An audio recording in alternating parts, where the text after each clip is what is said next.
Kindly click like and subscribe to our YouTube channel and press the notification button for more. Thank you. Oya ẹja kí Adégbóyèga o. Ìsìnkáyé wà pẹ́ láyé, Ọlátúnbọ̀sún máa ṣọ̀pọ̀ ọdún láyé. Ó yá àpáta dé àpáta ewì dé. Òní lọ́jọ́ ìbí ẹni re mi kan. Ẹni re tí mo rí tí mo bá ròde. Ó nínú re ìwà pẹ̀lẹ́ rẹ̀ ò láfiwé gbogbo ẹ̀dá ní bẹ̀rẹ̀ eégún. Tọ́ Ọlátúnbọ̀sún Adégbóyèga ọmọ Ìsìnkáyé. Ìwọ lèmi ń wí o. Jẹ́jẹ́ ló ń lọ jẹ́jẹ́ ló ń ṣe, ó ń bọ́mọdé ṣe ó sì tún bẹ̀rù àgbà. Odò Ayédùn Èkìtì ní í ṣe lé bàbá tó bí ọlọ́mọ.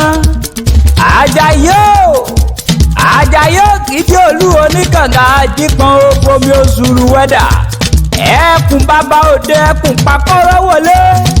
Ẹni Àjàyí bá dàgbàgbà tí ó lè gbà tán ìgúnnugún nígbòlúwa rẹ̀ ẹ̀bọ̀ra nígbàrú ẹ̀dá bẹ̀ látàyà.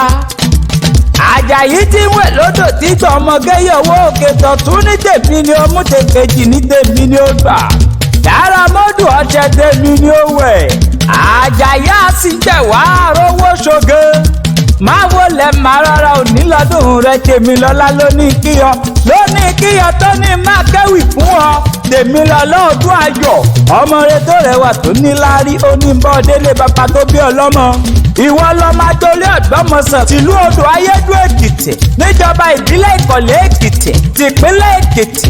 Ìwọ lọmọ asùsùlẹ̀là, ìwọ lọmọ apagélétélé lórí, ọmọ àgbònílájèdè òru, ọmọ amójú ẹni ebi pa, ọmọ èlùbọ́ sọ̀rọ̀ kọ́rọ̀ rẹ̀ tán éèkù káàkiri, ọmọ ọ̀dọ̀, ọmọ ìsúmákù, ọmọ tòwúrọ̀ sọmọ, ọmọ tadájọ́ ìdí àká, ọmọ afọwọ́ méjèèjì fọmọ ẹ̀yìn rẹ̀ mọ́ra.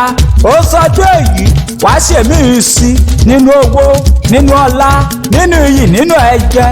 Àpáta ewì lèmi ń jẹ́ ọlọ́jọ́ ìbí. Èèyàn tó bá ní kó mọ̀ pẹ̀ láyé, ẹni tó bá ní kó mọ̀ ṣàmọ́dún, ọrùn ó máa wọ̀wọ́ nílé wọn ní bẹ́ẹ̀ ni tó ń sìmẹ́ǹtì mẹ́fà pọ̀.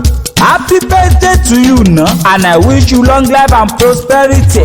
Tóyin bá ṣe tó yin agbéra á padà sínú kókó, ògì bá bẹ̀rẹ̀ bòjò bá ṣe tán. Agbéra á padà sínú sàárẹ̀ tó kọ́lé sí. Àpáta ewì mo ṣe tán mò ń rebi tá a forí mi sọlẹ̀ sí nídojúmọ́ ti mọ́ dé gbogbo ilẹ̀ kílẹ̀.